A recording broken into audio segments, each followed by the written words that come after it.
కుంభరాశి వారికి ఉగాది రాశి ఫలితాల్లో మనం రాహు యొక్క వీళ్ళ రాశిలో రాహు ఉన్నాడు. ఈ రాహుకి అధిపతి అయిన నక్షత్రం ఇక్కడ శతభిష నక్షత్రం ఉంది. కాబట్టి ఇక్కడ శతభిష నక్షత్రం వాళ్ళకి 2025 పోయిన సంవత్సరం 2025 జూలై 8 నుంచే మనకి ఆగస్ట్ సెప్టెంబర్లోనే దాని ప్రభావం అనేది బాగా పెరిగిపోయింది. కాబట్టి అంటే శతభిష నక్షత్రంలోనే ఆయన ప్రయాణం చేస్తాడు, ఆయన సొంత నక్షత్రంలో. కాబట్టి నెగిటివ్ ఎఫెక్ట్ అనేది పోయిన సంవత్సరం ఆగస్టు నుంచి పెరిగి ఈ సంవత్సరం మనకి మార్చి మాసం వరకు మనం చూసాం. అంటే ఇక్కడ మార్చి నెల వరకు కూడా, ఈ నెల వరకు కూడా మనకి ఈ శతభిష నక్షత్రం వాళ్ళకి ఎక్కువ ఇబ్బందిగా మనకి ఇక్కడ పెట్టడం జరిగింది. ఇక్కడ నెక్స్ట్ ఇక్కడ వచ్చేసి మళ్ళీ కొద్దిగా ప్రభావం వచ్చే వర్గం చెప్పాలంటే మీ నక్షత్రం నుంచి ఇంకా ఈ ఏప్రిల్ నుంచి కూడా ధనిష్ట నక్షత్రానికి వెళ్తాడు ఎవరు రాహు.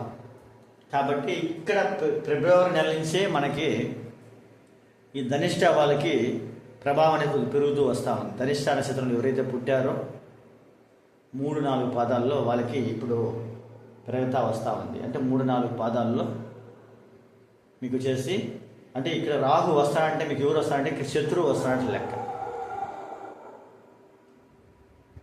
అంటే మీకు రావాల్సిన అవకాశాలను కూడా ఇప్పుడు శతభిష నక్షత్రంలో వచ్చేసి శతభిష నక్షత్రం వాళ్ళకి రావాల్సిన క్రెడిట్, అవకాశాలు, పేరు ఇవన్నీ కూడా చేసి వాళ్ళకి రావాల్సిన డబ్బు అంతా కూడా ఇతరులు చేసి తీసుకెళ్ళిపోతాయి. ఇప్పుడు రాజకీయ నాయకులు అనుకోండి, మీకు రావాల్సిన చేసి క్రెడిట్ పదవి ఇతరులకు ఇస్తూ ఉంటారు.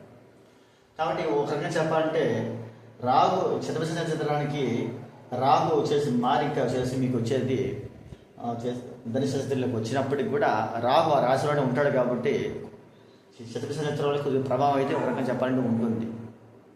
కానీ ఇప్పుడు ఇక్కడ ఇంకా మీట జాగ్రత్త పడాల్సింది ఏమంటే ఈ సంవత్సరం ఫిబ్రవరి నుంచి కూడా ప్రధానంగా డోస్ పెంచడం అనేది ఇంకా ధనిష్ట నక్షత్రం కొద్దిగా పెరుగుతుంది, ఇబ్బందులు వస్తాయి. కొంచెం జాగ్రత్తగా మీరు చేసి కొద్దిగా ఉండాలి. ఈ సంవత్సరం ఇంకా ధనిష్ట నక్షత్రం వాళ్ళు కొంచెం జాగ్రత్తగా ఉండాలి. అంటే ఆల్రెడీ మీకు కొద్దిగా కడుపులో మంటలు, ఇబ్బందులు ఇన్ని మీకు ఆల్రెడీ ఉంటాయి.